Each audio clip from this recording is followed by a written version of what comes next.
tanks in Trench Crusade fit the World War I aspect of the setting so well, and I've seen a lot of art and fan interest in it.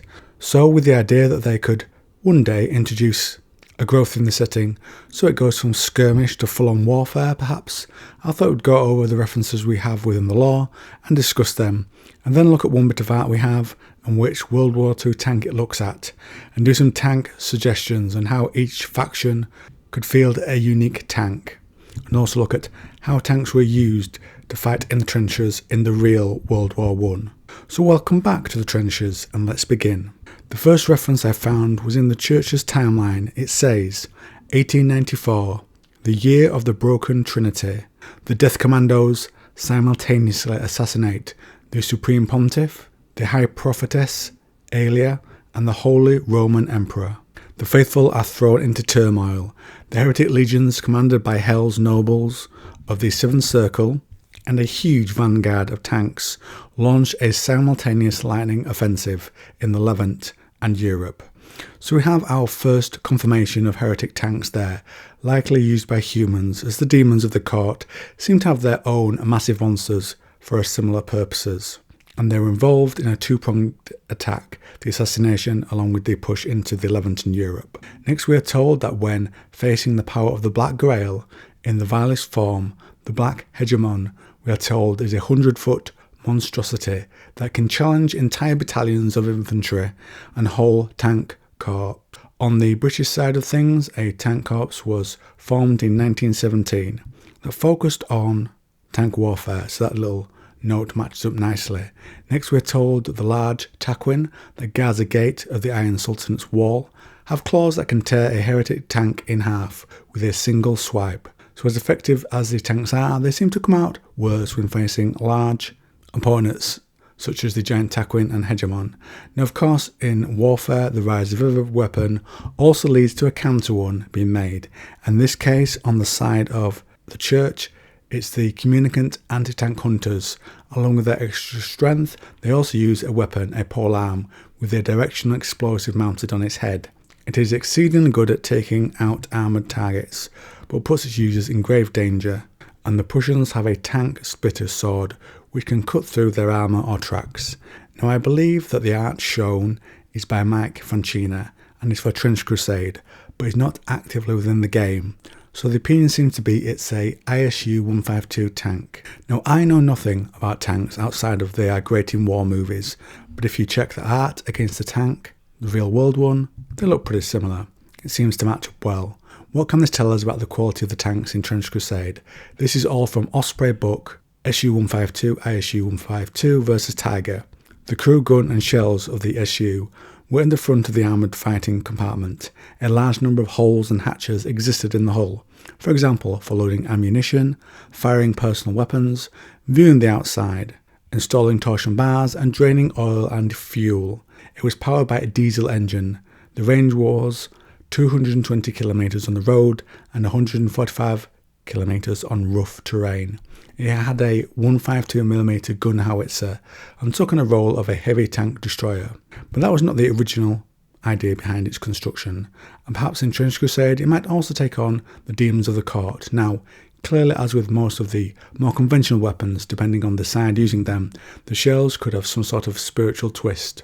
Perhaps the anti-tank shells could be blessed to more likely hit their targets, and the heretic shells are dipped into one of the great rivers of hell, or into some demonic essence of Beelzebub's Black Grail, so when it hits those around they are covered in the shell's pus and infected, or maybe the shells of Mammon are gold covered to make them look more deadly, and can unleash shrapnel shells of cheap coinage, and the outer layer is paint, as Mammon would not waste his money on a shell like that.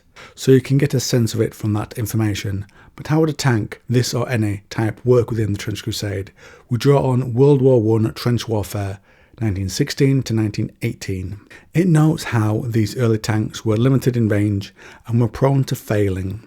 Early deployments saw human troops deployed within them to protect them from close assault. You need that if a communicant anti-tank hunter is swaggering over to you.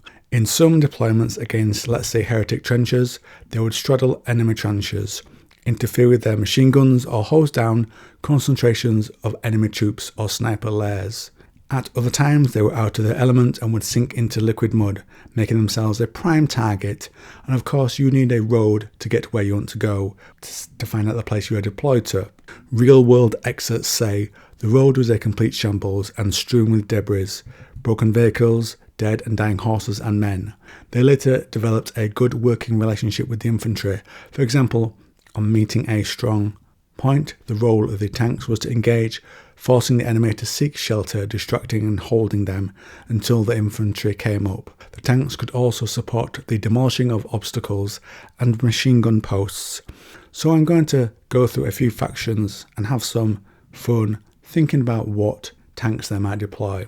Do not take this bit too seriously. First, the Synod of Strategic Prophecy.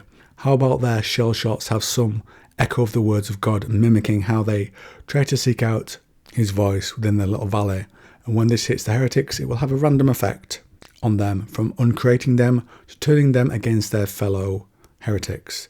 The tank itself features many speakers and pumps out the words of the gospel to those around, raising morale of the loyal troops they pass. To follow up on that idea earlier on about the followers of Mammon, their tanks are laden down with the wealth they display, depending on who's operating it. Some of it is real, so sure are they will survive, and others have fake displays of gems and gold, and their real positions are kept inside the tanks, close to them or on them.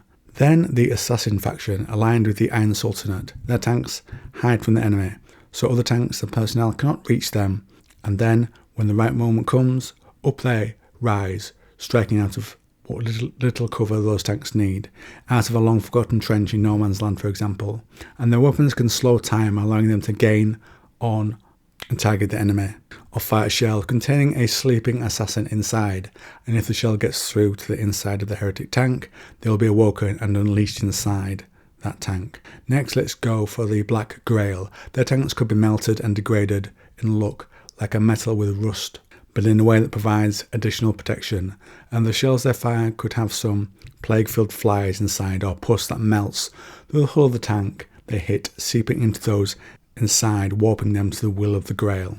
Two more, the Church of Metamorphosis, whose tanks had been warped by being positioned near their dark orb, the portal they worship.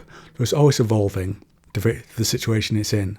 Weapons can grow from its exterior for close-up fighting and distance warfare, depending on the situation, though sometimes it will hit a dead path of evolution and being able to move for a turn. And finally, and why not, the Path of the Beast.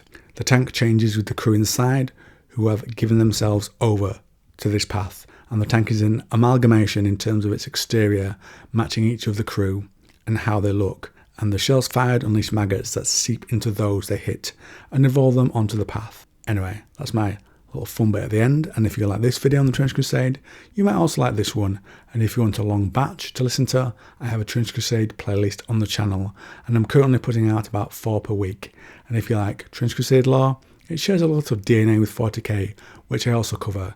I have a playlist for all that lore overall, and one specifically about the Dark Age of technology, a pet interest of mine.